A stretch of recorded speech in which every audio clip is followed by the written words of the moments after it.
US recession has hit Detroit so badly that thousands of houses are being left to rot. This particular house is at $50 right now. In a city that's home to abandoned factories and shuttered public buildings, hard times aren't nearly 1,000 people a month are now thought to be leaving Detroit in search of better opportunities. Central downtown the park area we're in right now, we're surrounded by like a ghost town. 30-story skyscrapers that are abandoned, which you don't really see anywhere else. The slow and painful death of a once great American metropolis.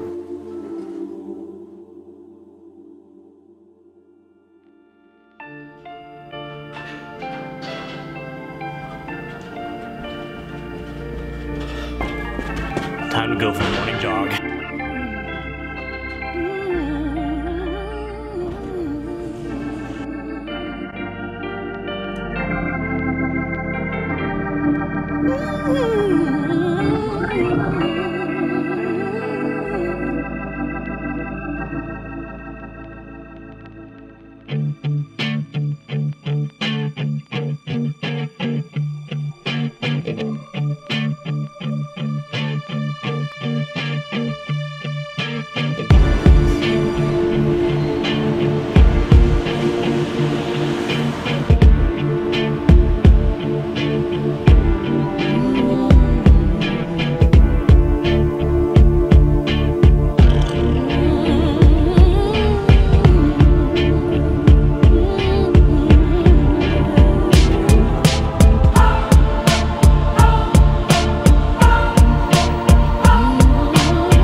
It had been nearly 3 years since I returned to my hometown of Detroit, during which so much had changed. A lot of that change came from Quicken Loans, which relocated its headquarters and nearly 1,700 jobs to downtown Detroit. This made a huge impact, of course. Now it's a vibrant metropolis where millennials have moved into the heart of the city. In fact, this is a young software engineer I bumped into randomly that lives downtown, and he had the same drone I did. He filmed my intro. As great as it is, I wouldn't call this a comeback just yet. As I was sitting there, I wondered, what would it take? And then I happened upon this professor at NYU who was featured on the YouTube channel L2 Inc. He came up with one of the best solutions I've ever heard. We talk a lot about the four and the preferred treatment they receive: Apple, Amazon, Facebook, and Google. By Wall Street, our government, and our society, we engage in a gross idolatry of innovators that has reached a tipping point. The perfect storm is brewing around the four, and society is beginning to regurgitate on the notion that these firms are a universal good. And some, their perceptions or their images are moving from chicken salad to chicken shit. It appears that we have had enough. Some stats. Amazon, since 2008, Walmart has paid $64 billion in corporate income tax, while Amazon has paid $1.4 billion. This despite the fact that in the last 24 months, Amazon has added the entire market capitalization of Walmart to its value. The most uncomfortable question in business, in my view, is how do we pay our soldiers, firefighters, and teachers if a firm can ascend to $460 billion in value, fifth most in the world, without paying any meaningful corporate taxes? And now mayors are tripping over each other, throwing tax breaks and abatements to get Amazon to open their second headquarters in their city. Every mayor wants to detonate a prosperity bomb in the city square. However, what's more likely to happen is an Olympic-like bidding intoxication where there's a lot of high fives and celebration for 12 months, followed by years of economic analysis and hangover that this was a bad deal. What should Amazon do?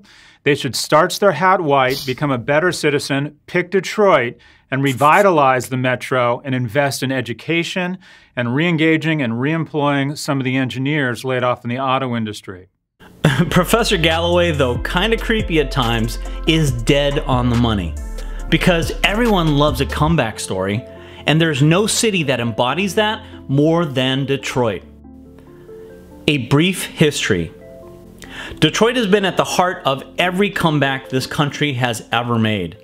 In 1929, Detroit had built 5,337,000 automobiles.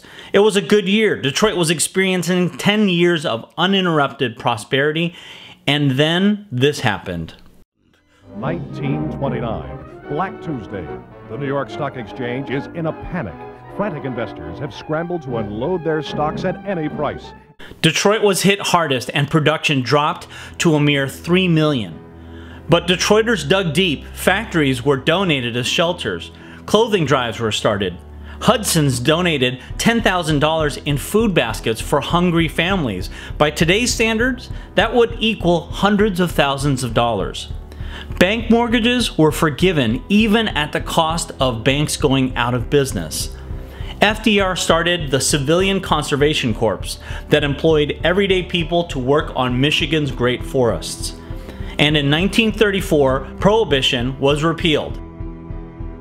Detroit bounced back, and in 1935 was called the City of Champions, having not one, not two, but 3 of its professional teams clinching national victories. The Detroit Tigers won the World Series. The Detroit Red Wings won the Stanley Cup.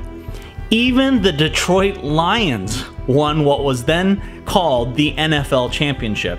Sorry, Detroit, the Super Bowl hadn't been invented yet. During World War II, the Motor City helped win the war with the most amazing wartime production miracle. William Knudsen, the then president of General Motors, was at the time the highest paid executive in America outside of Hollywood. Astoundingly, he traded his high-paying auto executive job for a $1 government salary to work with President FDR on the National Defense Advisory Commission. He's famous for saying, Gentlemen, we must outbuild Hitler. Not to be outdone, Edsel Ford, Henry Ford's only son, created no less than a production miracle, producing at its Willow Run plant B-24 bombers at the rate of 1 per hour. Still to this date, that bomber, which was nicknamed the Liberator, is the most mass-produced military aircraft of all time. Virtually everything that our boys used to fight Nazis over there, from cars to boats to planes to whatever this thing is, to ammo, shell casings, bombs, even key components of the Manhattan Project bomb that was used on Hiroshima. After Detroit helped win the war, we helped Americans get back on their feet by making cars. Beautiful, big American cars. And the American auto obsession began. But in 2008, when the recession hit, Detroit again was hit the hardest. Not only did the real estate market tank, but America wasn't buying cars. At least not the cars Detroit was making.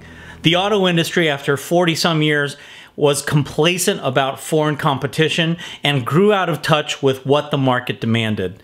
The bailout of the Big Three didn't save Detroit because of short-term political goals that were made at the expense of long-term city viability. And it didn't save the city from bankruptcy. It's pretty clear that Detroit needs Amazon, but what's in it for Amazon? Reasons why Amazon needs Detroit.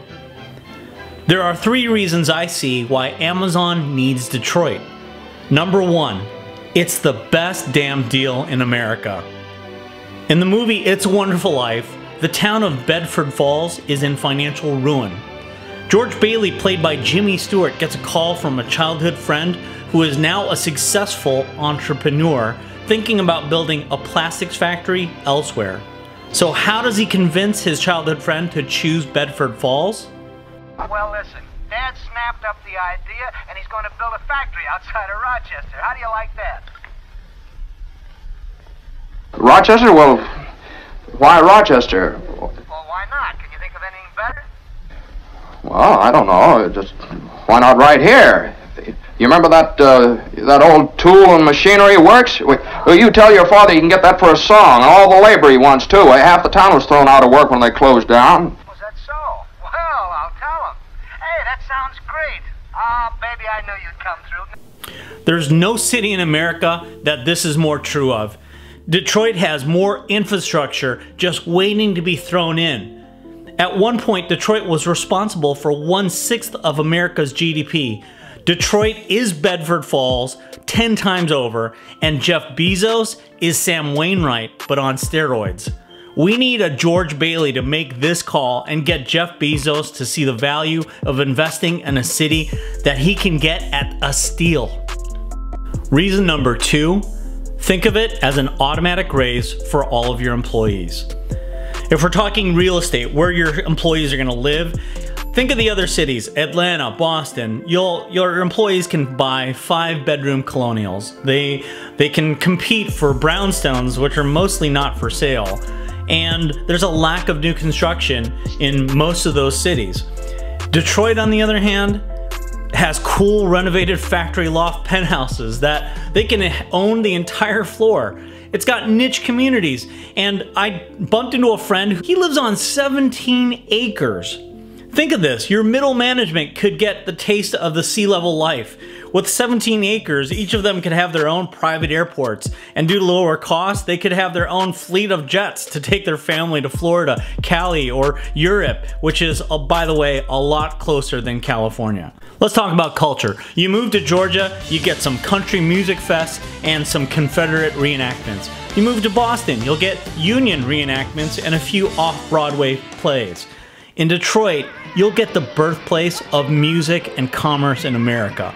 We're talking Motown. I mean, you could probably have Kid Rock and Eminem, maybe even Aretha Franklin if she's still around, do your corporate events in a heartbeat.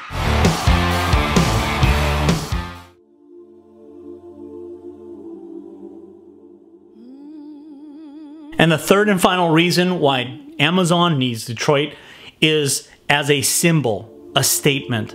Because symbols are still important. I think the morale of Detroit would be so high we could do a repeat of the 1935 City of Champions, where all 3, now 4 of our professional teams could actually win. Imagine if the Detroit Lions won a Super Bowl and Amazon's name was on the stadium instead of Ford. That would say that Amazon did what the big 3 couldn't do. I mean, you guys would have good karma for a lifetime. Maybe Uncle Sam would continue extending the long arm of tax exemptions that the big 4 actually enjoy. Maybe it would end for those 3 but last longer for you. I mean, if you save Georgia, that's great, but now you're just an entitled company taking the place of Time Warner, while leaving a huge festering hole where America's heart used to be. But if you save Detroit, you save America. You know, symbols are important, and most of all, Detroit is a symbol. That you can knock us down as a nation, but we keep getting back up. So Jeff Bezos, if you're listening, or if any of you guys watching this knows Jeff Bezos, do us a huge favor and send this to him. Jeff Bezos, please come to Detroit. So that's my 2 cents. Do you guys agree with me? Either way, leave a comment below. I really do appreciate it. I love the support that I get from you guys. And if you guys like what you see, hit that subscribe button. Until next time, love you guys, and I'll see you soon. I'm here at Hart Plaza, and I bumped into Nick here. Nick has an Instagram. It's called Drone Wolf Detroit, so follow him on Instagram. Thanks so much for the footage. Hey, awesome, man, awesome. No good. I need to learn how to fly that thing better. We have the same drone. I don't know how to use it.